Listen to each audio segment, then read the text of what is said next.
Okay, so good afternoon, friends and colleagues. It's so good to see all of you here. My name is Suhan. I'm the Director of Orchestral Studies at Baldwin Wallace Conservatory of Music, and it's located just outside of Cleveland, Ohio. And it's my pleasure to serve as a co-moderator and the host for this town hall event. I'm joined today by some of the finest teachers that I know from across the country and people who I am so fortunate to call my friends. Panelists, if you wouldn't mind just wave just to say hello as I call your name. First, my co-moderator and host, Dr. David Pope, Music Ed Department Chair at Baldwin Wallace Conservatory of Music. Dr. Mellasenah Edwards, Fine Arts Director at Baltimore School of the Arts in Maryland. Creston Herron, Orchestra Director at Klein High School in Klein, Texas. Radspinner, Orchestra Director at Andrew G. Curtin Intermediate School, which is located in Williamsport, Pennsylvania. Andrea Szarowicz, the Orchestra Director at Steinbrenner High School, which is located just north of Tampa, Florida. And Dr. Sara Pope, Emergency Medicine Physician here in Cleveland, Ohio. So welcome, colleagues, and we're looking forward to hearing from you in just a minute. So the past few months, just like you, I've participated and sat in on many wonderful webinars and online meetings about teaching in the light of this pandemic. And as awesome and as incredible as those were, what I was missing was conversations that were specific just for the string community. So first of all, I just want to say that we are all in this together, but it's really important that we acknowledge that we string community and the string activities are incredibly fortunate that we don't have to manage the issues of overt aerosol exertion as a fundamental requirement of our craft. So this, of course, does not mean that we're safe, but we're always at risk of doing anything in daily lives. But our risks are significantly different than of singers and wind instruments. And therefore, we want to make sure that we are having conversations that are relevant to our area so that we can have the tools to advocate for our needs and our orchestra students' needs as well. So we have an ambitious amount of items that we want to go over today. So in order to save time, we sent all of you the bios of our panelists so that you can learn a bit more extensively about them. And also we've sent you an outline of this town hall so that you can follow along on the topics that we'll be discussing today. If you were not sent the bios and the outline, you can access them online using a Google Drive folder that Dr. David Pope will be posting right now in the chat box. When you go to that Google Drive folder, you'll also see all of the handouts and visual aids that will be shared with you in this town hall. So thanks so much for cooperating us and helping us with the technology of this event by keeping yourself muted and cameras turned off and hiding the non-speaker window. It'll be more convenient for you as well. We have, however, kept the chat function on so that we may interact with one another throughout this town hall. You're more than welcome to ask questions and add to the topics that are being discussed in that chat box. We will monitor the questions, and if we have time at the end, we'll get to some reoccurring questions. Otherwise, please feel free to reach out to any of us after the town hall, or feel free to interact with one another and provide responses yourselves in the chat box if you have particular knowledge about the question at hand. So without further ado, we will start our town hall session with Dr. Sara Pope, who is going to first deliver some opening remarks about COVID-19 health concerns in the classroom. So welcome, Dr. Sara Pope, and thank you so much for being here. Thank you. Let me go ahead and get my screen up here so that everybody can see what I'm talking about. I'm just going to begin with some basic information regarding COVID-19 just to facilitate a little bit of background knowledge before the further discussion can take place. So to begin with, symptoms are very variable with this virus. It is not something where there is a lot of consensus as far as exactly what constitutes the main most common symptoms, but there is a very clear time path that follows for most infections. Most people will begin having symptoms somewhere between day 2 and 5 after first being in contact with that virus. The most common initial symptoms are cough, loss of taste and smell, followed by fever.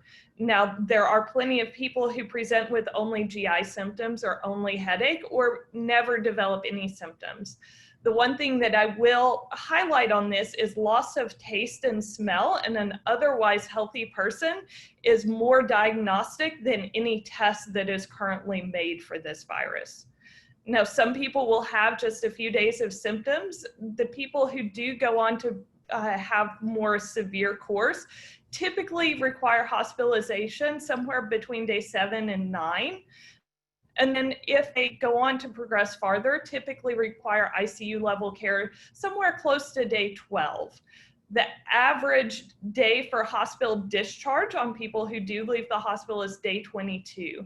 That is a very long time to spend in the hospital, which is part of why the healthcare community has been hit especially hard with this virus. Now, as the symptoms and severity progress, the number of people that reach that severity goes down dramatically. So looking at this same time course, about 20% of people will never develop any symptoms at all. About 60% of people will develop mild symptoms, symptoms that they would categorize as not requiring seeing a doctor or going to a hospital. About 14% of people will progress to a point where they do seek medical care and require some type of either emergency care or hospitalization. About 5% of those people will go on to require ICU level care. That's primarily for respiratory issues. And then somewhere about 1% of people die from this virus. Now that death rate is very variable depending on where you live. There's a lot of things that alter that number, and that number is probably the least likely to be accurate, especially early in the course of a pandemic like this. So I say 1% with the caveat of we don't really have enough information at this point to know for sure, and that number is the most likely number to have a large variation. Now, with testing, because this is something that comes up very frequently on a lot of discussions, whether it's music or other aspects of our culture and how we decide who to quarantine and how to approach this virus, testing is our only way to identify people at a systems level. Now, unfortunately, there's a lot of confusion that goes along with testing, and the numbers don't necessarily go in our favor when it comes to this. So in broad categories, there's two types of tests that are available for use in this country. And at this point, the only two main types of tests that are available worldwide. The first is what's called a PCR test. This is the nasal swab that you hear people frequently refer to. This test is designed to catch people who are currently infected.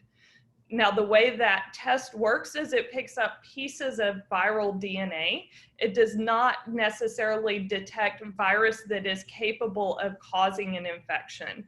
And that's an important distinction because there are people who will have the pieces of the RNA virus that are within their cells that their cells are hanging onto as part of the immune system.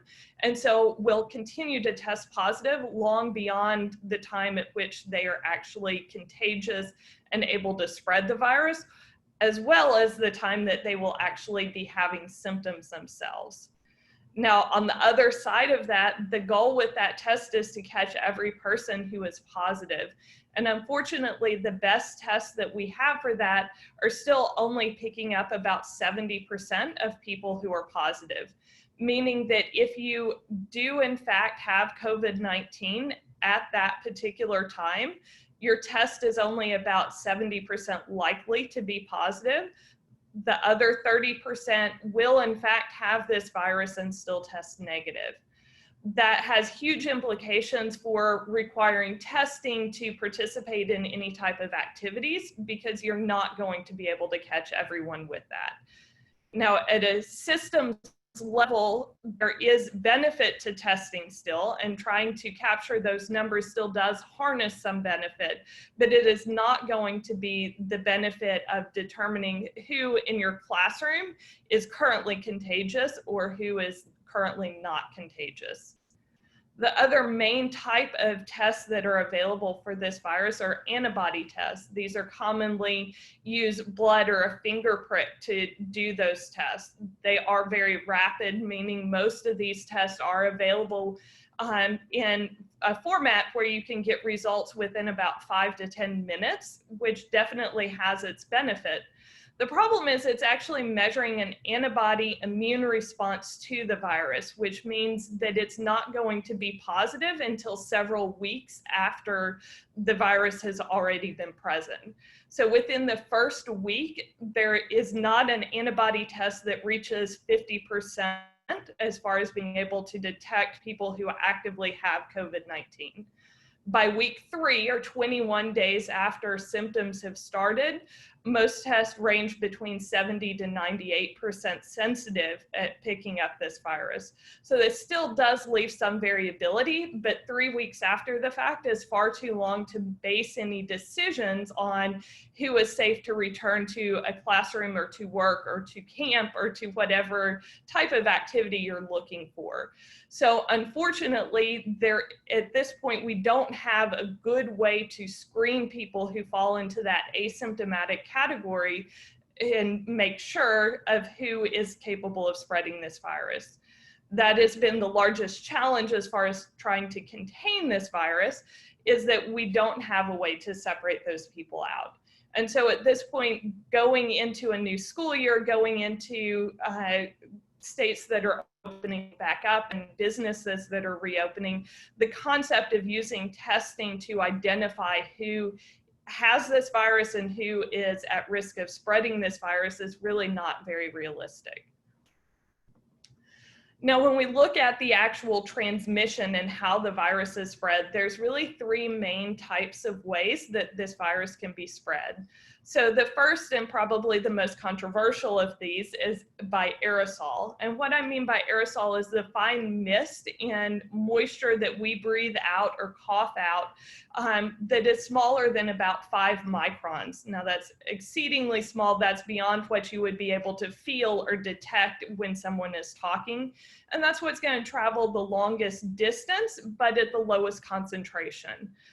This is probably does have some transmission via this route with this virus, but the degree to which it transmits via aerosol is not completely understood and not really well identified. It is probably not a large component, but it's ultimately unknown. The next method is by respiratory droplets. These are larger air droplets, moisture droplets coming from the mouth or nose with talking, with speaking, that type of thing. These larger droplets are the ones that if you put your hand in front of your face, you would be able to feel on your hand, that you would be able to see after someone coughed or sneezed. These droplets don't travel nearly as far and stay much closer to the person who is expelling them. And this is probably the most common way that this virus is spread. The final is what's called fomites, and I use this term in a very scientific way to address what you may see on social media or other places.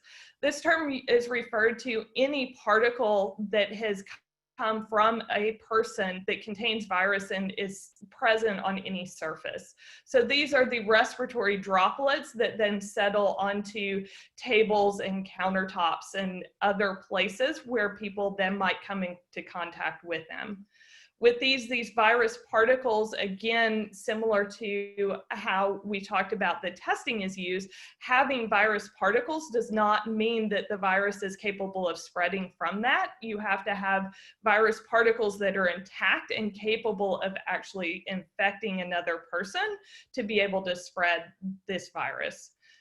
Now below this, you see I have listed different ways that these things are addressed. Now aerosol is the hardest to contain, and distance does help, but aerosol particles are going to be what travels the farthest, and so the hardest to contain by any measure. They're the particles that are not going to be contained by any mask short of a true respiratory isolation mask such as an N95. We'll get into a little bit more about masking in a minute. But ultimately, these particles' distance is really the only thing in the community that we have to help with. When it comes to droplets, this is what things like cloth masks are designed to contain. Distance also helps contain things with this type of spread.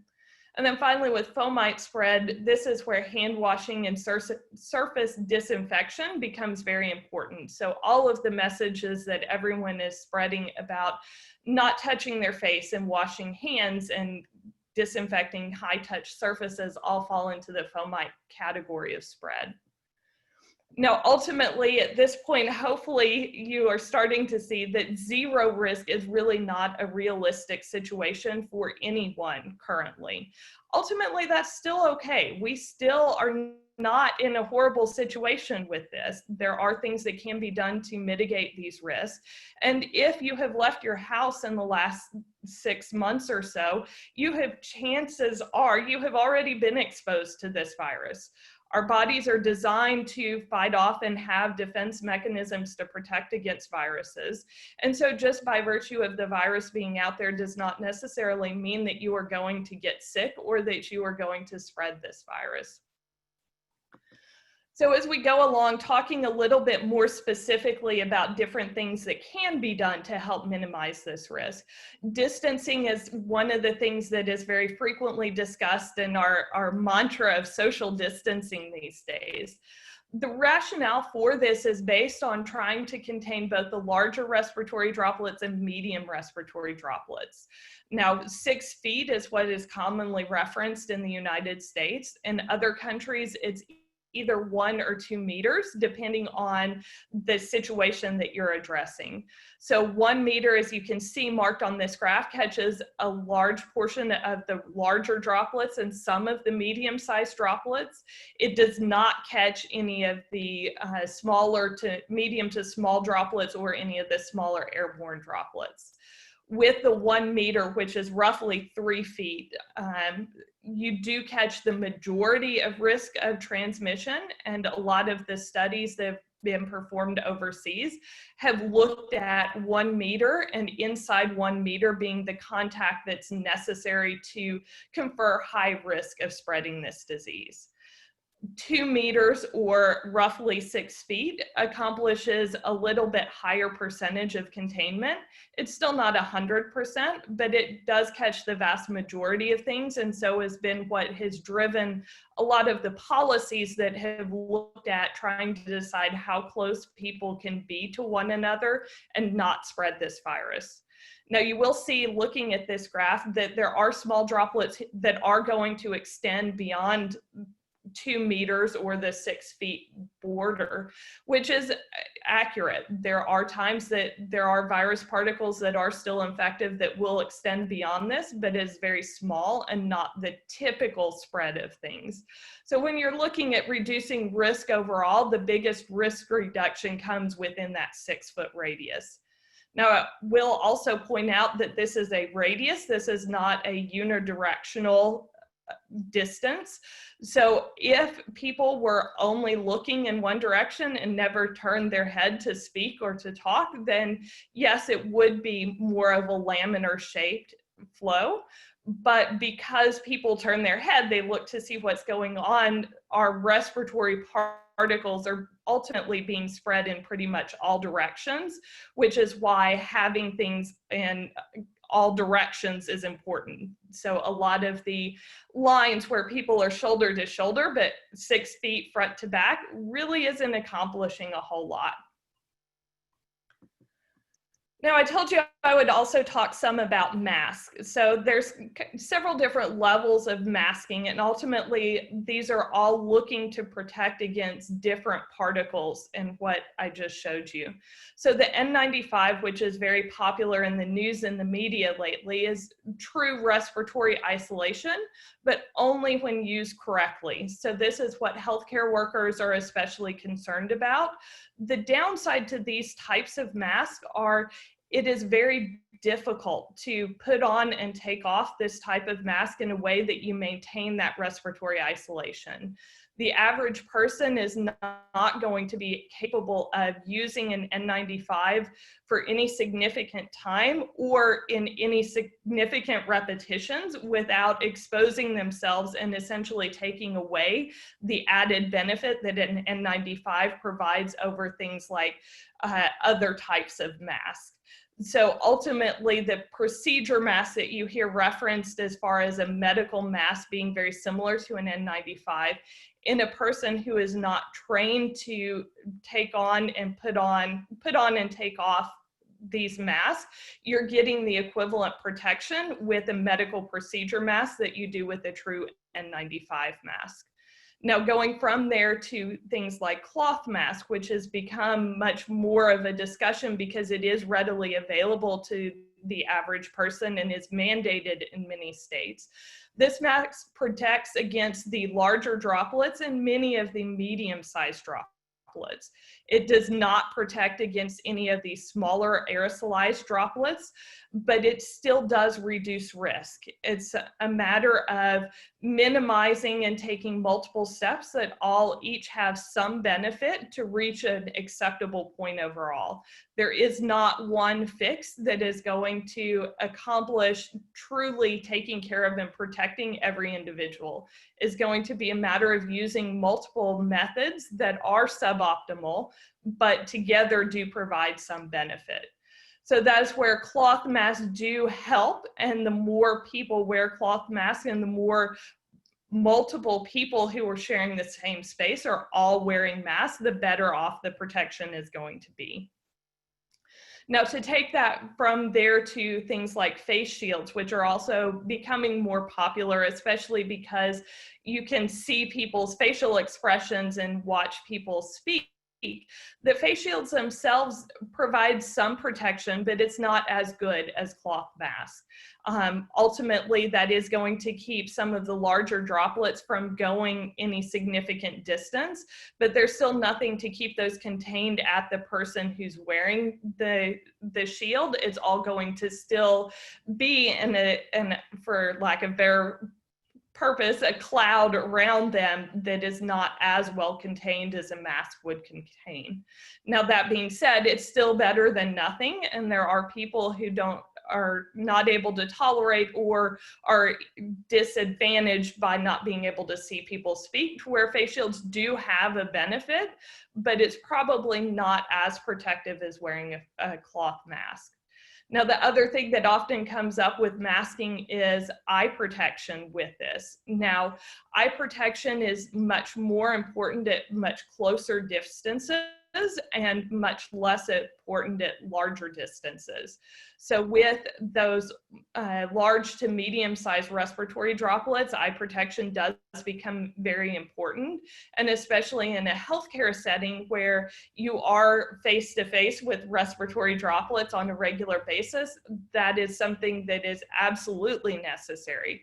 In a classroom or out in public where you're not sharing that same 1 meter zone with your students or other people, eye protection is probably a lot less beneficial because that's not typically the way the virus is spread at those distances.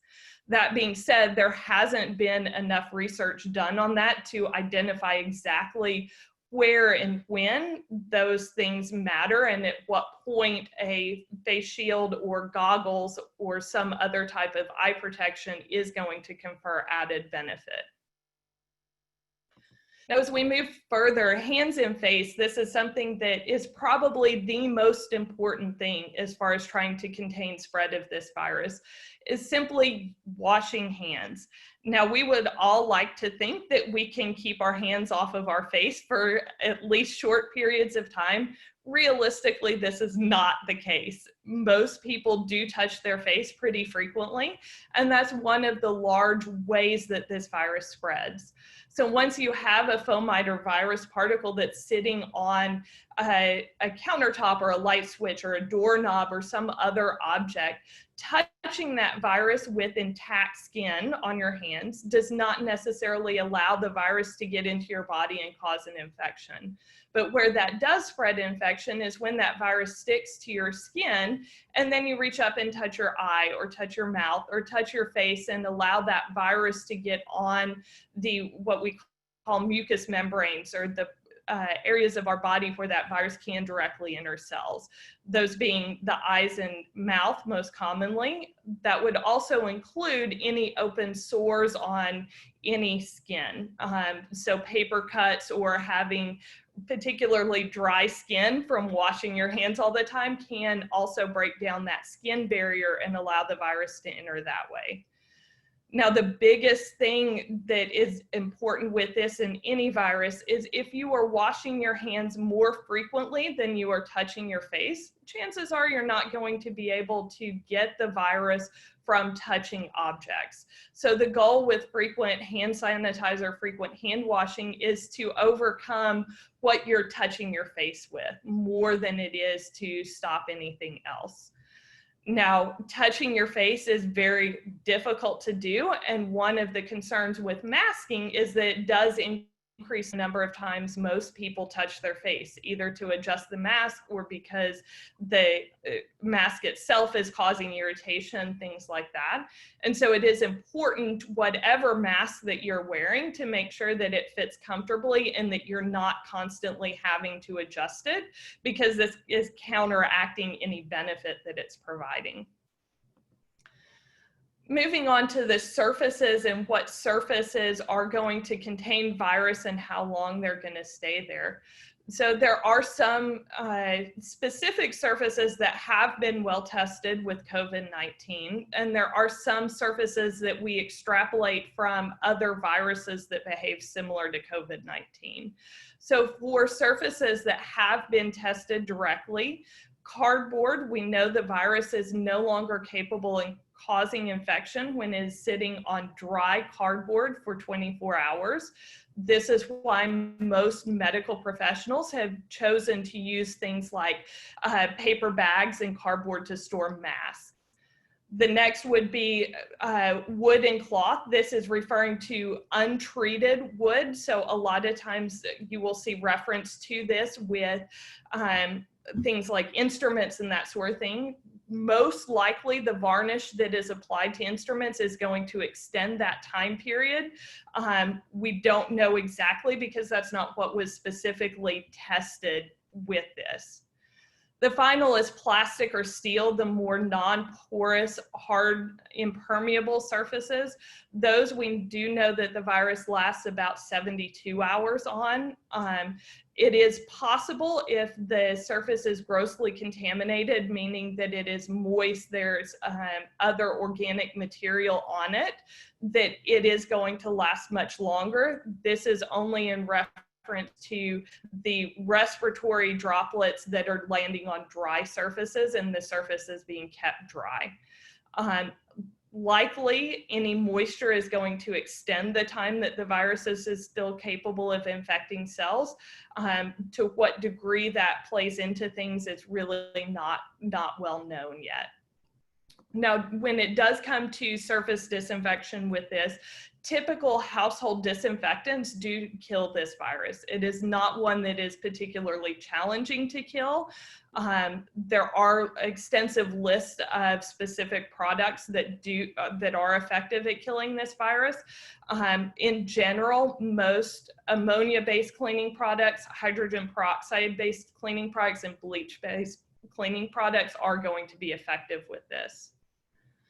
And the last area that I'm going to talk about specifically at reducing risk is clothing. So anytime that any person currently is out in public, it is safe to assume that clothing they come home wearing is contaminated, because this virus is out there at a high enough volume that it is reasonable to suspect that clothing is going to be contaminated.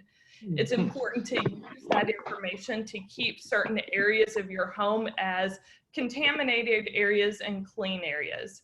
And what I mean by that is, if you come home and are the kind of person whose clothes come off and go onto the bed, your bed is now contaminated with dirty clothing. So trying to keep what is clean separate from what is not.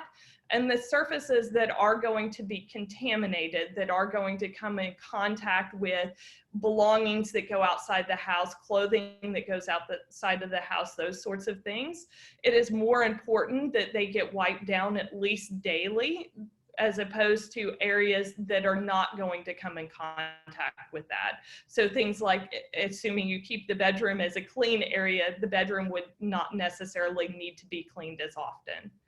Now, as someone who works in an emergency department and comes home from work regularly contaminated, my own personal routine is that when I get home, I don't touch anything, I don't sit down anywhere. My clothes immediately come off inside out and go into a hamper that only gets touched when I do laundry later on.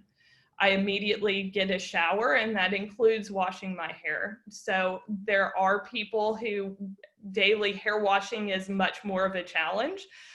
In that case, hair does need to be covered when you're out in public, because ultimately it is going to harbor the same fomites, the same particles from this virus that clothing or anything else would. And so if it cannot be washed with the rest of your body, it is appropriate to keep it covered while you're out in public, and then just wash your head covering with that. Now, ultimately, as a final statement, I know all of this stuff is very stressful. It's very scary to think about. There's plenty of essential workers who have been dealing with this uncertainty for quite some time now, and I think it is appropriate to look to them and ways to mitigate stress and learn to be okay with the uncertainty. Dr. Sara Pope, thank you so much for all of this information. Unfortunately, time is up for this portion of this town hall. There were a lot of questions that came in the chat box for you. If you wouldn't mind trying to get to as many as you can. And there were questions provided on the outline that we didn't get to as well. And so we'll figure out another way to for you to respond to some of these things. But meanwhile, thank you so much for your expertise and for this presentation. And with that, I will turn it over to my colleague, Dr. David Pope. Thank you, Sara. As I know Dr. Pope there, she's going to go in the chat box and try to answer a lot of the questions that you typed in there. And so I know, and I will say I answered the ones that I knew how she would answer to try to lessen that for everybody. But now that we kind of have a little bit of background about the virus and her medical views on those and those things, the next thing I want to talk about is the physical environmental concerns in our classroom. Because many of us are being told we have to go back to school no matter if we think that it's safe or not. And we're unfortunately in a situation where we have to do that. And I know if I was walking, especially into a middle school or elementary classroom, that I want to do everything I could to set that up appropriately. So I'm going to ask Sue and Creston to kind of start this. And I'll start with Creston. If you can kind of talk to us about what you're going to do for your set up your classroom environment, anything from how students are moving around the classroom, to set up the traffic patterns, instrument storage, anything you want to talk about there, Creston. Okay, thank you very much. First, I'll talk about exactly how we're controlling the traffic. We are fortunate enough to have 2 doors that enter our classroom, so we are controlling that traffic by having 1 entrance and 1 exit. And at each of those entrances and exits, we have a sanitation station. So we will actually have a hand sanitizer there, something for them to be able to both take care of their hands both in and out of class. We will also, at the entrance of the class, have disposable masks that if a student happened to forget, because they forget all the time so many different things, something to have them have something provided for them when they go to the classroom.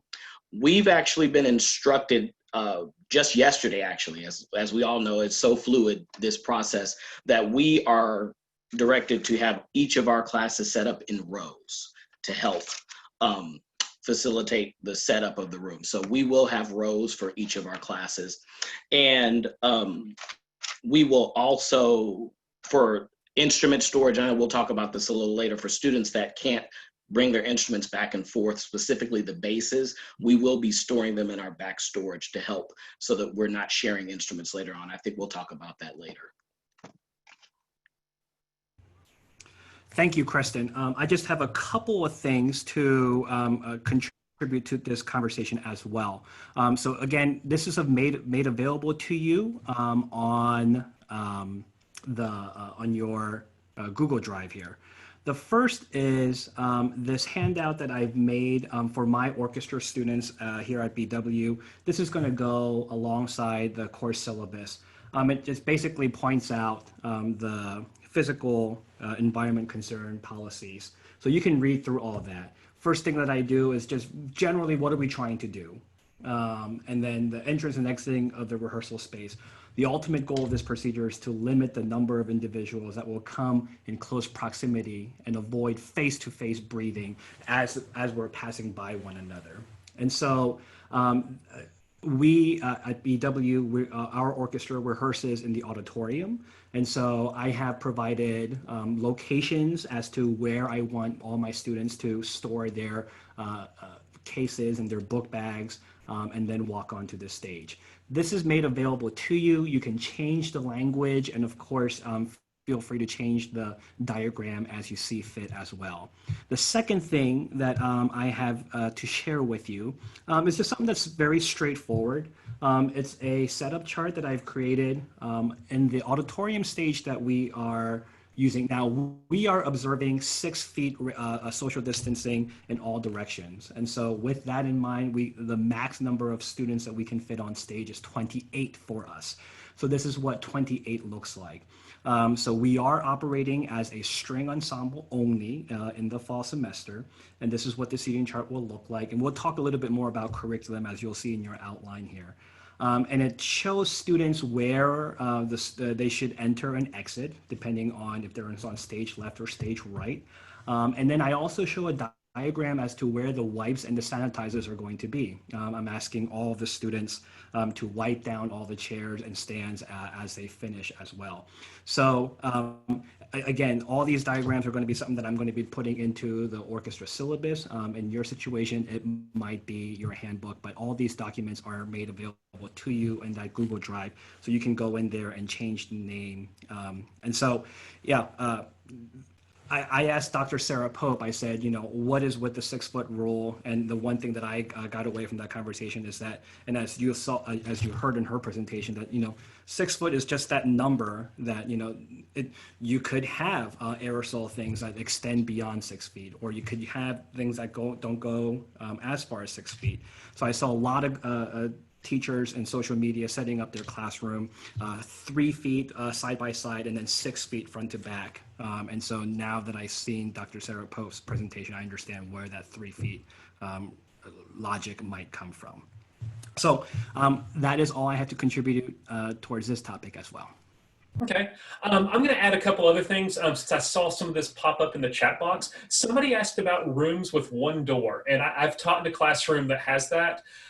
For that, this is where I think it's really important. It depends on how your school handles the transition between classes, because I can only imagine if that's not thought out with your administration, that can be a hot mess. This is where I would definitely meet my students in the hallway, or even talk to depends on how many students are coming to my class, talk to figure out where they're coming from and try to have them released to my class in a schedule, like every 4 minutes or something like that. I would meet them out there, and I would have them walk in one at a time, and those types of things. He's going to be getting off soon, and he's and so I would really try to take care of that way as I'm trying to think through that. 1 second here. We're having a little background noise. There we go. And so that's how I would handle that part of that. I would really meet my students in the hallway and come up with a plan of how to get them in and out of my classroom one at a time. As we're kind of going through here. and in small groups. So that is something I would definitely think of. The other thing I would think of, and this is unfortunately things we have to think of as teachers, is how are you going to deal with the fire alarm going off? How are you going to deal with all those things, the unexpected things that happen? How are you going to deal with a student who gets physically sick in your room? How are you going to deal with those things and the traffic patterns for those? This is where the planning side of me would really come out and really try to think through every situation that could possibly happen in my classroom and think how I'm going to handle that. I know that was kind of clear us up for the classroom. We're going to talk about equipment because that's the other part of this. And I know we're in all different situations about equipment. So I'm going to ask Anna to start with us about equipment. We're going to talk, this will cover anything from how do we deal with shared instruments, how do we deal with shared equipment in the classroom, instrument cleaning and care, and cleaning of surfaces like chair stands, that big public rosin you have on the front of your room that everybody uses that probably needs to disappear. So I'll have Anna start there, and then Creston and Sue are going to jump back in and talk about this some. Sure. Thanks, David. First of all, I am in an intermediate school, which is 4th, 5th, and 6th graders. And in 4th grade is when our band and orchestra students all at the same time. And so we are fortunate that we do not have to share instruments that are staggered, but meaning that every kid has an instrument for home use. But that doesn't mean that they're all renters, and so we don't have that luxury. We're in rural Pennsylvania with a lot of poverty. 75% of my students are on free and reduced lunch, and so we are able to issue school-issued instruments that they can use for home, and they don't need to share with others. It's their instrument for the whole year. The other 25% are renters, and so out of those numbers, violins and violas will come back and forth to school. Cello and bass players will have their instruments that stay at home, and I have a classroom set of cellos and basses that they will use in the classroom. And we are really fortunate to have that set up. There's a 2-mile radius for busing. And so I think about the poor little 4th grader coming with a bass on his back 3 days a week is just not a viable option for their safety and for the instrument safety. So we have that option in our classroom, that we will have communal instruments. So I'm going to share my slide here and show you what we are personally doing in my classroom. Here we go. Share. I'll get to that here in a second. So as far as the handling of instruments, the way that we're going to be doing this is the band and orchestra director, we will be standing at the door as students enter the building, and we know when they have class. We'll have our charts in front of us, and they just check in with us. So first of all, we know that they are present and that they have their instrument. And if they don't have their instrument, that's still okay, because I do have a handful of extra instruments. I just need to know what instruments I need to pull so that I can make sure that they are disinfected when the students come to their time slot. Now, if the cellos and basses, even though they don't transport instruments back and forth, we'll still need them to check in with us so that I know what cello or bass size to pull off of the rack so that that can also be disinfected. Next slide.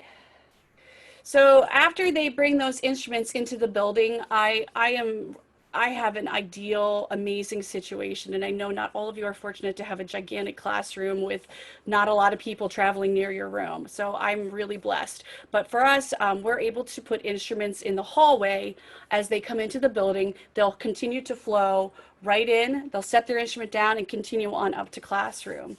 Up to the classroom. So after that door duty is done and the checking off is done, my plan then is to glove up and begin opening cases and tuning instruments. From that point, I will be taking the violins and violas one at a time and relocating them into my classroom and putting them on hangers, which I'll show here shortly. I will then sanitize each instrument, even the instruments that are coming from home, because I'm going to be touching them with gloves, that there could potentially be some cross-contamination there. But it's okay at this point because they haven't all been sanitized. So I will have them lined up really closely so that I can sanitize them a little bit quicker. but they are set up in a pattern so that they are spaced out per group. So in this picture that I'm sharing here, this is my classroom.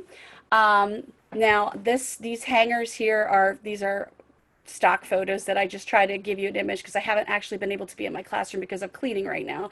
But you can see what I'm going to be doing is hanging dowel rods across the room so that I can hang instruments. And so I will have kids who are in group 1. I will have them staggered. So this kid who's in group 1 is here, and group 1 is here, and group 1 is here, so that there's social distancing taking place in the classroom, and so forth. So the big question is, well, how are we doing this? We've got these wooden instruments. And so I've spoken with a lot of people on this subject matter, including luthiers and the vendors that we have our instruments from here in town. And so what I have come up with and seen with all the research is the use of UVC light. And so what this does is it is able to inactivate the virus on the instrument. This particular, I'm not a rep. This is just what we're purchasing. And so this handheld device has a 9-foot cord, and you are required to wear glasses. You're required to wear gloves, and you don't want the light to shine on you. I have a video presentation of that here just shortly. But the local luthiers, they support the UVC light. It is a short period of time, and so they say that it is very unlikely that it will damage the varnish on the instrument. And they went on a step further to say that even the most high-end instruments, it's difficult to really penetrate through that varnish with this type of lighting. Many of the luthiers are changing out their curing lights from their drawing boxes with these UVC light bulbs to be able to disinfect instruments that are coming into their shops. This next slide is a quick little presentation. Our friends, our local Robert M. Sides Family Music Center. This is where I saw this demonstration of the UVC light. I was in the shop, and their vice president and co-owner, Alicia Sides Greavy, invited me in to watch this participation. Or watch this demonstration. It's a quick little video so you can see how this works. This is Nathan from Robert M. Sides, and we're going to show you today how we do really fast disinfection with a UVC light. You have to make sure it's a UVC, or it will create ozone or ion that can be harmful to your health. So Nathan's going to turn that on, and he's going to do the top, being sure to angle that light. This particular light kills any bacteria, virus, or otherwise in under 10 seconds. So we go up and down, and then he'll open the case. You never want to shine this in anyone's eyes because it will kill, again, anything that is organic. That's why he has the yellow glasses and the gloves on. But this unit particularly is pretty safe as long as you don't shine it at anyone. You're smelling a little bit of an odor? Yeah. So the odor that you smell isn't ozone, but it is, that's the organic matter getting killed.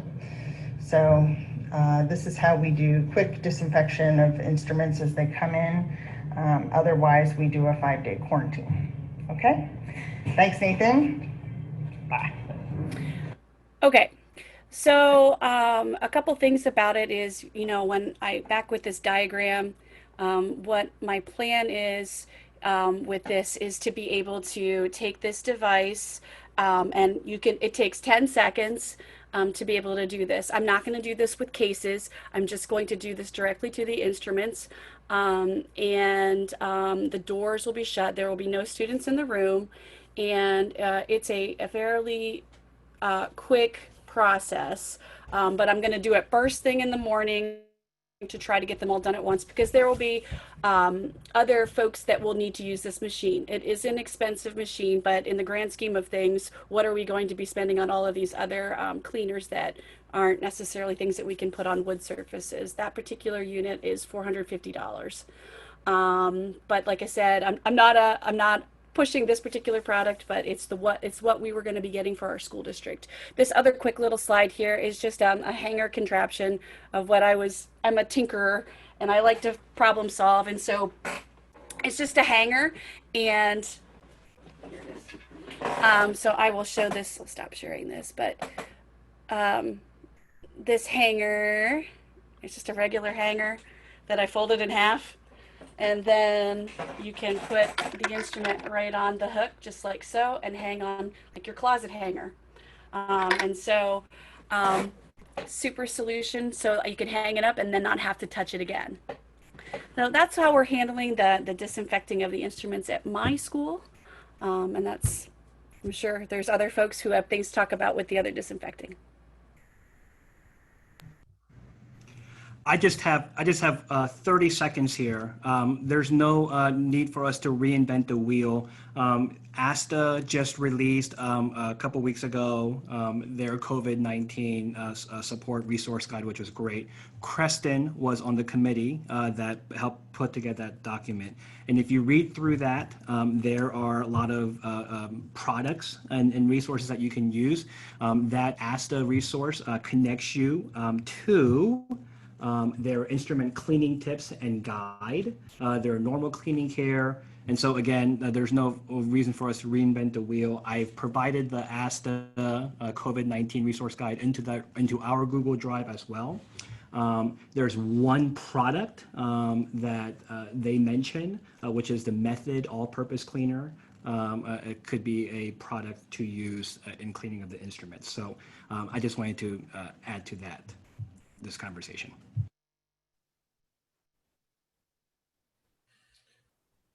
Creston, do you have anything you want to add? I think it was a great presentation. I just have a quick thing to add as well. Specifically, if you have a program that is rather large and you have many students that might be sharing your low string instruments. I know for me, we have about 36 cellos that we have in our inventory and over 70 cellists in the program. And so, one of the strategies that we're going to try to work with this year is definitely asking many of our students if they're interested in bringing their own home instrument, and we would provide storage for that in our storage area. Many of our, especially top level students, already do that anyways. After that, we're probably going to implement a lottery system based on availability of our instruments, just to try to alleviate the issue of having so many, because in typical years, we'll have 3 students on our instruments. After which we've done the lottery system, students that do not have the possibility, when we're talking about cellists, basses, we are offering, those students will be able to bring their home bass and keep it at the school. There's no way, I agree with Anna, I feel so bad for those students being able to go back and forth with the bass, it's impossible. But the cellists, the students that are absolutely not able to bring their home cellos back and forth, we have been working with our local luthiers on actually providing instruments that we would rent through the school for those students to get them and then for disinfecting our instruments, we would be doing that daily at the end of the school day, pending that we are not able to have to share instruments with anyone. So that's our plan in a nutshell. I'll add a couple other things on there real quick. As for sharing equipment, I'll be honest, one of the things I would do is I would almost think, instead of using school stands, I would have each student bring a folding stand. So that's something that I would consider. It's one less thing I have to worry about. And so something like that where they can just store it in their locker. And that's something to think about there. And think about whether you want your violins and violas to sit or stand. And if they're high schoolers, they're probably gonna be able to stand and hopefully still socially distance. Elementary kids and young middle schoolers, that's like herding cats. So think about how you want to handle that for them too. That's something else I would think about as we're thinking about those things. As for music, I would be, nobody shares music, nobody shares folders. Pencils, there's the community pencil bucket is disappearing, the community rosin is disappearing, and all of those things. If you don't have enough instruments, think about having a 3-day rotation where instruments are used every 3 days. And some of us may unfortunately be in that situation. So that's something else to think about. As we move on here, look, we're going to move on to curriculum because I know a lot of us are in very different situations. Some of us are completely face-to-face. Some of us are doing a hybrid model. Some of us are doing completely virtual. So I'm going to ask Dr. Mellasenah Edwards to start us here and kind of start us down the road of curriculum. Sure, thank you. Wonderful to be here. So in our situation, we just started, we just decided that we would be online virtual. So we are meeting. I had meetings all morning this morning trying to solidify what the plans are. And we're going to take advantage of this opportunity. I think everyone has to realize that this is kind of a gift. I think it's an opportunity to realize other things that we might be able to do and may have time to focus on other things. And the things that I'm thinking about focusing on are more technical things we get a chance to focus on. We can move away from, often I find my students really concerned about, oh, can I play all these right notes when we're together for whether it's chamber music or an orchestra? And they lose some of that, the ideal stuff that we like to talk about that we skim over, like, you know, what is your role in this ensemble and how are you cueing in this ensemble and how are you working and how is it different to prepare music for chamber music versus solo and for the orchestra?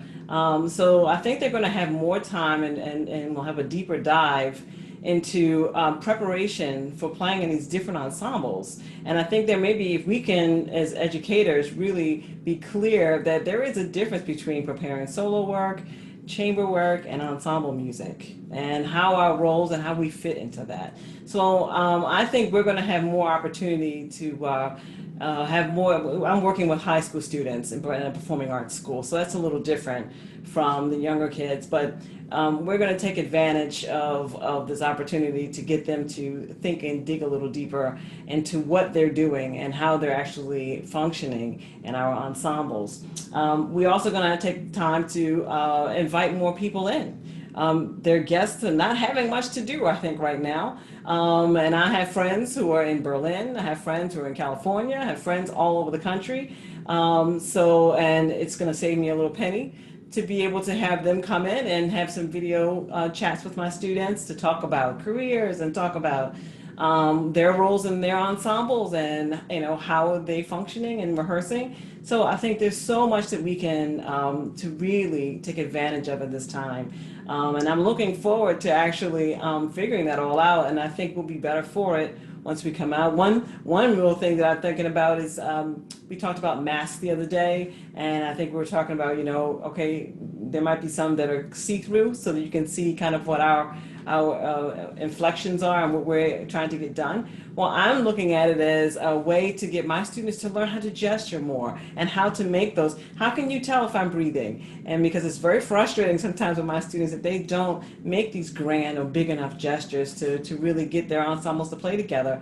So I'm looking at this as a way to really get those students to figure out, gee, how do I communicate better without someone seeing without me talking? They can't talk anyway when they're performing. So how are we going to be able to do this with a mask on? So I think we're going to have a deeper dive that way. And one other thing that we're thinking about, of course, is that we're a performing arts school. How are we going to get our concerts and how are we going to get our performances out? If we end up in a hybrid situation, which our district is thinking that maybe, and hopefully maybe they're thinking that later on we may move on to that, we're thinking that we most likely will not have an audience at all this year. So our students are going to start immediately learning how to record themselves, how to play for the videos. We're thinking that it may be possible we're going to repurpose some of our larger rooms for various types of rehearsing. Most likely my string orchestra will not meet all together because we're such a large group. We may have to be smaller, but we may be able to record something in person, socially distancing with our mask, and then we can put together a virtual concert. we were able to do something like that with our seniors at the end of last year, where they had to record at home, and we put together a virtual concert. So those are kinds of things that we're thinking about, and just being super creative and positive, and trying to figure out the best way to make use of this time and the materials that we have. Thank you. Very nice. Let's go to Andrea, who's from Florida, teaches just north of Tampa, and so she can talk about what she's doing there for her curriculum, and then after that we'll go to Anna. Okay. Hi. I'm going to piggyback off of what Dr. Edwards said. This is a different year where we can navigate and move away probably from our performance standards. I don't want to say they're going to be canceled, because we don't want to be negative, but there is a chance we could lose them. So it is a year that we can go back and find those obscure pieces that we haven't found and go on IMSLP. It's a year to get with, I teach high school, and it's a high school that's, it's only my second year at this high school, and the middle school teacher, it's her second year at this middle school. So it's a great year for us to go back and tie our curriculums back together from 6 through 12 and find those times. So, and build the curriculum mapping from 6 through 12. And that goes back to a whole other thing with curriculum. Do you know, how are you gonna keep your kids excited throughout the year? Use the engagement of smart music, use a cappella, find those things that you can constantly get the kids. Use Kahoot games, just different things. Sometimes the kids come up with things that you don't even think of. Questions, putting questions out there. What is your favorite musical piece? You'd be shocked what you find out. Go out there, find your favorite classical musical piece, and you would be amazed what they come back with. What do you picture in your mind? And it's just a great opportunity to find out what they actually think of, because sometimes we just worry about the next performance and we lose what we're thinking. So I challenge all of us to do that. Anna, what are your thoughts? Yeah, I absolutely agree with that. It's, we've all had the last 6 months to kind of grieve with how the school year ended. And now we are, okay, we're like, is it happening? Is it happening? Okay, it's happening. So we just need to move forward and not see this as necessarily, like, we've seen it as a major obstacle the last 6 months, but now we need to see it as an opportunity. This is our chance to really teach. And, we've got we get so tunnel visioned with concerts that we forget about all of the basics that these kids are they're overlooked. Those poor kids in the back of the second violin section, they don't have a shot. And now we can help them and really get them on target. So in our school right now, what's happening, we're in central Pennsylvania. And so concerts right now outside are not an option in December. But there are lots of opportunities to do things online. Like, we've said it already, I'm going to reach out to Sue and say, hey, Sue, can you do a quick little Zoom session with my kids and let them know how awesome they are. And yes, your hand position looks great, because I said, say something about their hand position, because they keep giving me a rough time with it. But just reinforcing that this is a really fun thing. I mean, we're all stuck at home right now, and, we're not paying for travel. And so it's a wonderful opportunity to use resources. There's so much knowledge in this group of people that's here in this webinar. I mean, 473 people are here, all wanting the same thing, what's best for our kids. And so with the whole concert problem for us, we're not allowed to have any kind of concert right now. And it's highly unlikely that we will not be having any large group of anything, which is really sad. And so I know some people are maybe thinking, well, then what's the point? Well, there's lots of things we can do, and you've mentioned them already. Doing your lesson groups and using resources, and creating some fun videos, and there's just wonderful things that you can do. It's an awesome time also to teach kids to be creative. to let them have this outlet of creativity. And it's something, teaching creativity when you are tunnel visioned on a concert is nowhere on your list. And so, you know, we know all the benefits of music education, and one of them is, oh, we make creative people, but we're squelching it. And especially, you know, up until this point with like test scores and trying to spoon feed everything and make sure we're teaching to the test, and there's only one right answer, but music is not that way. There's not wrong answers. And let's let kids be vulnerable, and let's demonstrate our vulnerability during this time and say, you know what, kids, this is strange times for us too. And I'm going to try something and it might not work. But I want you to know that I'm going to try something new because we have this opportunity to do that. Not, oh, we're stuck doing this online and this is such a horrible experience and I hate everything. So that's not what we want to be. We want to be a positive light for these kids who are looking to us, especially some of us who have had these students for years. And we're building these relationships with them. Now is the time to really focus and keep moving forward on this emotional social learning with those students. I'll continue on talking about curriculum when we're teaching face-to-face. As Anna said, and other people have reinforced here, is the fact that we're no longer tied down by concert festival, LGPE, MPA in Florida, all of those different things. This is our chance to teach things and focus on other musical tasks that are going to engage our students. I could easily see myself doing a Masterworks unit where I'm going to teach my students maybe excerpts. Maybe it's the arrangement of the excerpts. I'm thinking like Deborah Baker Monday's Jupiter arrangement. But then I can spend time on that. Everybody learns the theme, and then we connect it to the real piece. I mean, think about all the different ways you could do that. You could really get kids to buy into some of the classical Masterworks. But then don't just think about that, because not everybody in our classes love classical music as much as we hate to say that. Some kids are purely in there, they're in there for the social reasons. And they may like other types of music. I sit here and think about and I'm a big musical fan. I mean, how many different ways can we connect what we're doing right now to Hamilton or other musicals, Into the Woods or other thing else? I'm sitting here thinking about a beginning class. Maybe there's some beginning class piece I can do where they're plucking open strings along with Hamilton or Secrets or something else, other pop music. Get them to love the music right now without having the pressure of the end concert in mind. That's where my mind would be as I'm thinking in person. I'm thinking this will depends on how your schedule works. This is a great chance to do cello choir. I'm a cellist. I'm sitting thinking, maybe I might cellist the first semester in the same class. Viola ensemble.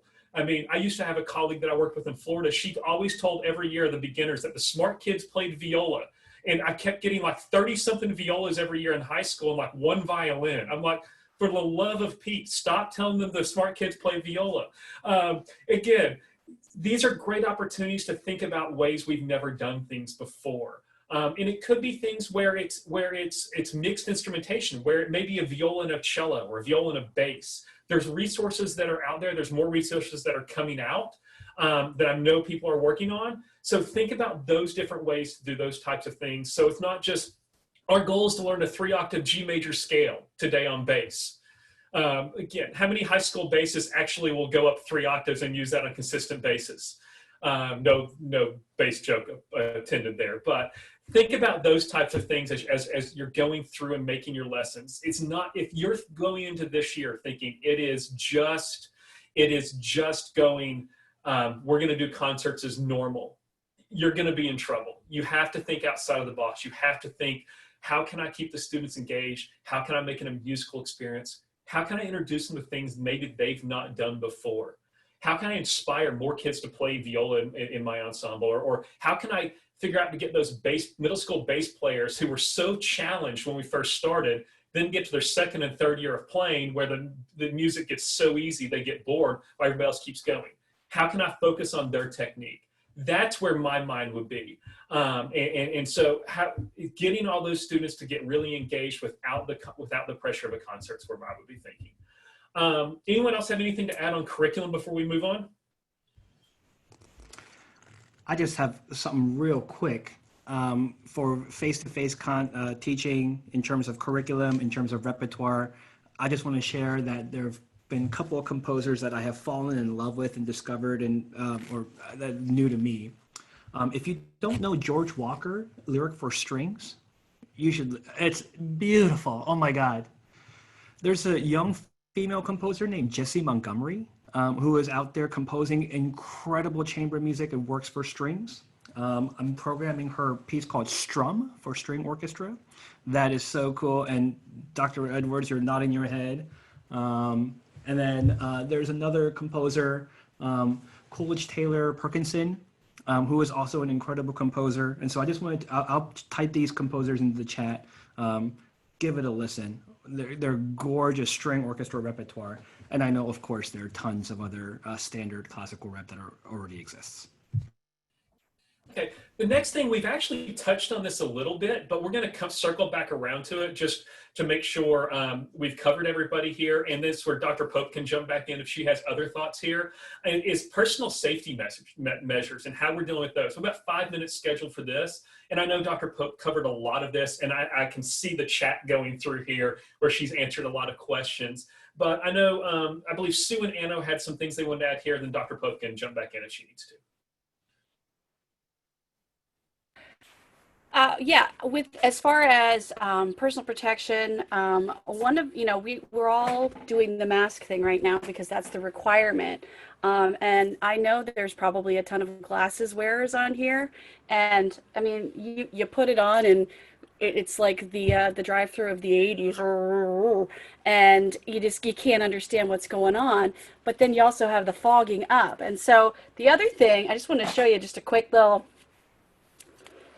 This is my daughter's quarter-size violin, but you see, my skin and the mask are on, like, both surfaces are touching this, and I'm a real tactile person. Like, I don't like how stuff feels on my skin, and this to me is really uncomfortable.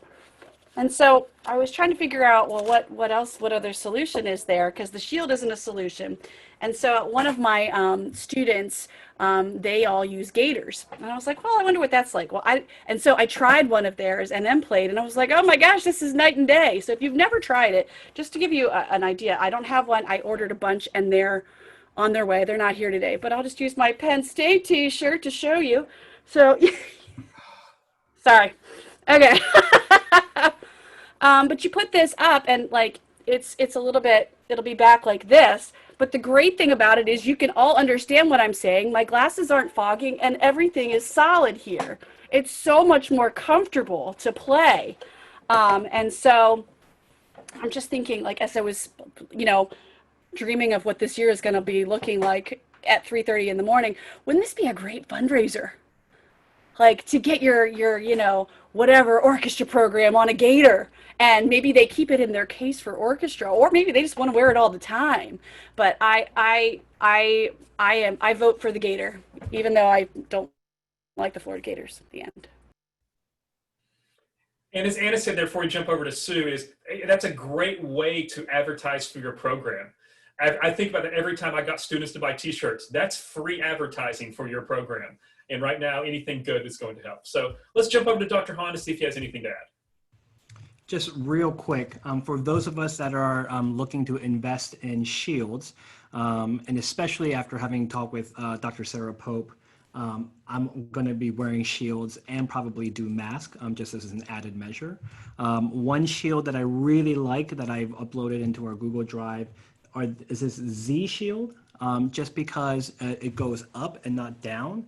And, as you can tell, I have beautiful hair, and so I can't mess up my hair and, put my mask on my head. So this way I'll be able to put it on my chest.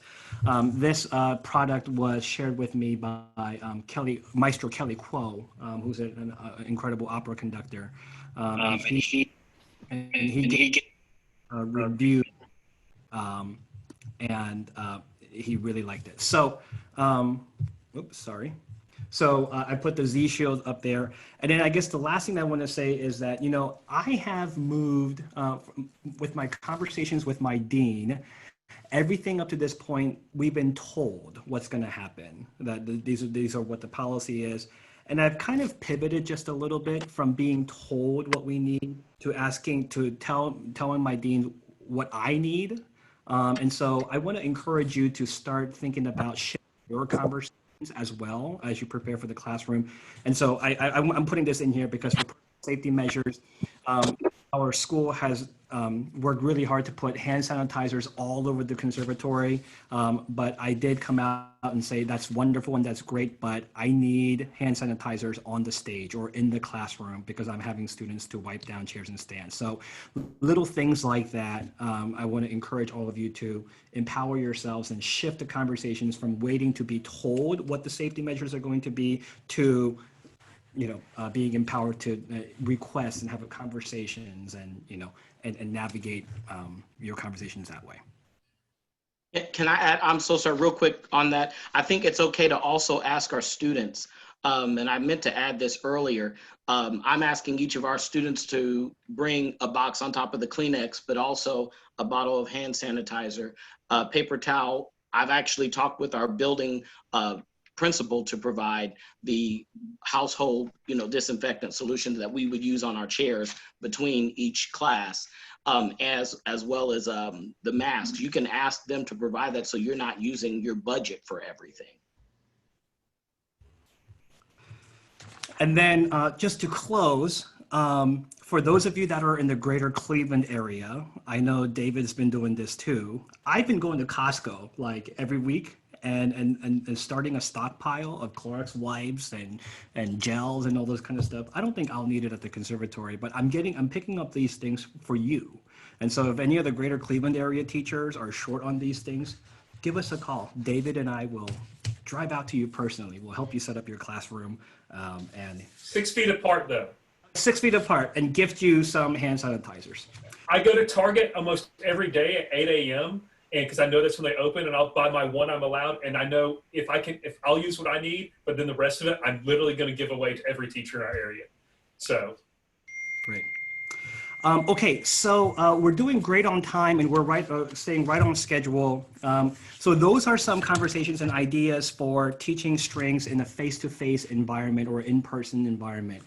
I think a lot of us the past week have found out that we are moving to a virtual teaching situation or hybrid environment. So we want to now shift our conversation to those situations.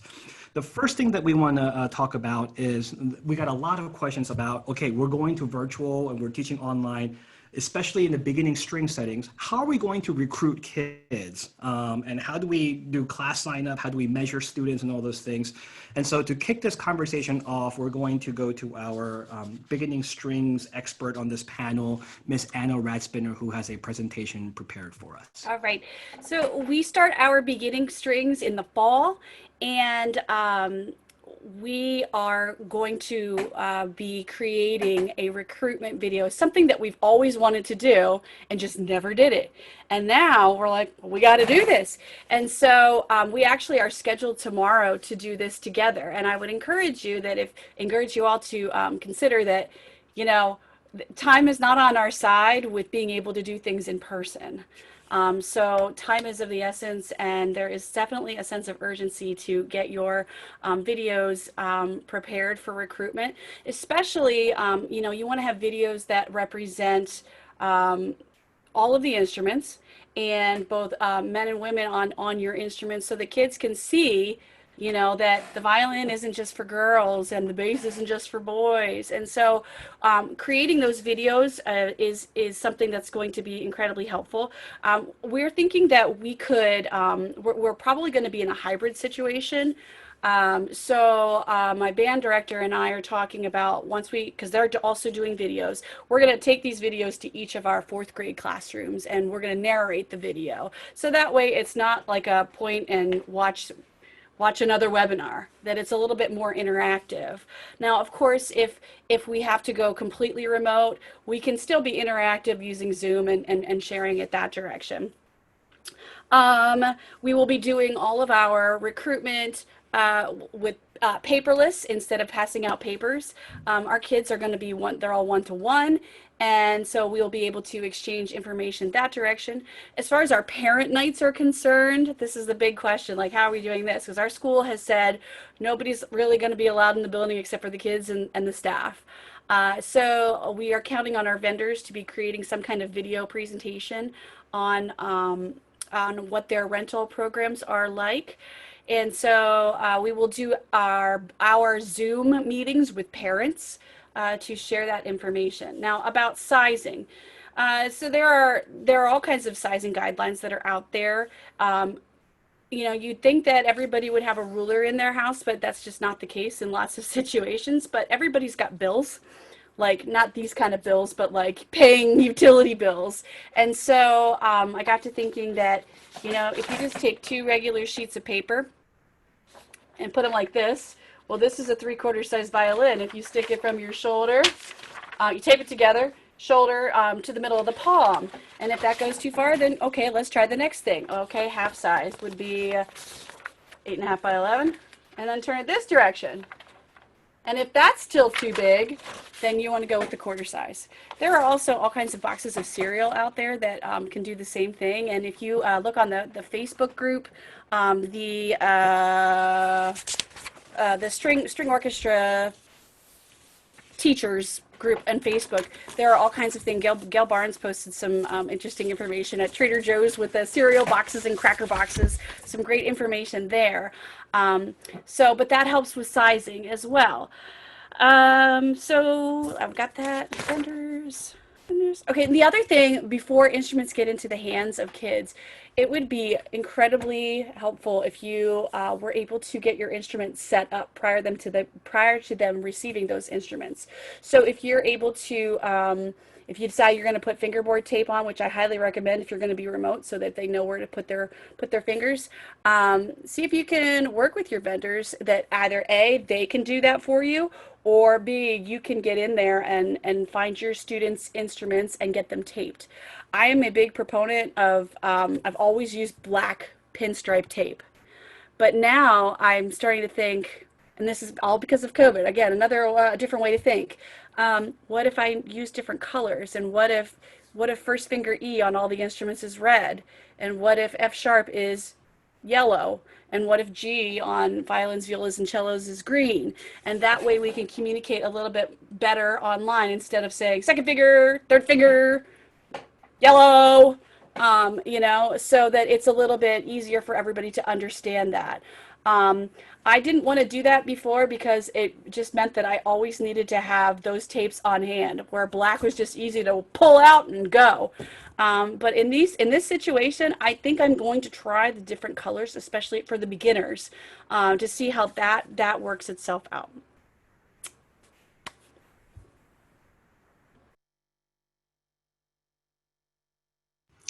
And Anna, I believe you have provided us graphics of. Yes, you want to walk us through that, or? Sure. No, I just explained it all to you, but there are documents that I've shared, like the violin viola paper hack is in there. As far as recruitment is concerned, that's all I really have in there. I will have these videos that we're doing for recruitment will be on my webpage. I know Scott Lang, Be Part of the Music, has some wonderful resources with recruitment and people of all colors, shapes, and sizes playing instruments. It's so beneficial for our students to see. But yeah, I have a bunch of things that are posted in the drive, and more of that, it goes with the curriculum part that's coming up, like tuning and practicing. Absolutely. And before I forget to ask, and as I transition to Creston to talk about recruitment in just a second, Anna, if you wouldn't mind sharing us your teacher website where you have a lot of these resources available too, that would be really great. I'll put that in the chat. It's just mrsradspinner.com. Creston, you had some ideas about recruitment and especially incorporating your students and things like that. So share your ideas with us, please. Absolutely. And just to piggyback on what Anna was saying, those are phenomenal resources, and a lot of the resources she said I was going to say too, especially about the Gail Barnes and some of the sizing resources that we have. One of the main things is really this time develop that relationship with your vendors, and we can also rely on them. I know our local vendors, we've actually now worked with them on them actually sizing our students. We are creating our own videos, and there are so many videos out there that you can use for recruitment tools. We personally want to create our own so that our students see our faces. But if you want to, there are so many that you can use that will look better than this face. So you can, but we're going to create our own, and then we have the students can go to the actual shop. They can get sized there, and they're going to tape the instruments as well. So they'll help that. Now, if your local vendor is not able to do that, some of those resources Anna provided are definitely easily accessible to help size. I'll actually share a link if you also need another sizing resource. I'll share it with you, our Google Drive, so we can add that to everybody. But the other thing is also getting your students for recruitment purposes involved with your feeder programs. I'm a high school director. One of the things, and this isn't actually an idea from our students, since many of us are going to be focusing more on like soloistic or chamber music, our high school students, using those students to be able to have, service hours of their NHS officers and volunteer their time to actually coach and mentor some of those students that are in those feeder programs. That's going to help with that kind of recruitment tool that we normally would be able to go into their classrooms. We're not going to be able to do that. We can still have that connection. So those are just a couple of examples. Also, I think we'll talk later on, but I did have another idea for the elementary. In our district, we also teach 5th grade strings. And I've actually been in talks with the elementary school principals about creating some sort of literacy community service project where our high schoolers would serve as like storytellers for the elementary school kids. To kind of build that connection. And then when we get to recruit in January, they've seen our faces, they know our program, we can kind of tap into that relationship. Brilliant. Recruiting at all times. Sue, can I add something in there real quick since we're a couple minutes ahead? Sure. The other thing I would add for everybody is you're doing your recruitment videos. Creston mentioned this, get your students involved. It's really important when you're recruiting, whether it's in person or online, your students that you're recruiting, whether it's elementary school students to start in middle school or middle school students to go to high school, it's important that they see people in the recruiting videos or in the presentation that they can relate to. They should be able to look on that stage and go, that could be me in 3 years, or that could be me in 1 year. And I'll be honest, I picked some of this up from one of my colleagues, a choir colleague, and she never even had her students wear uniforms or concert attire when they did recruiting.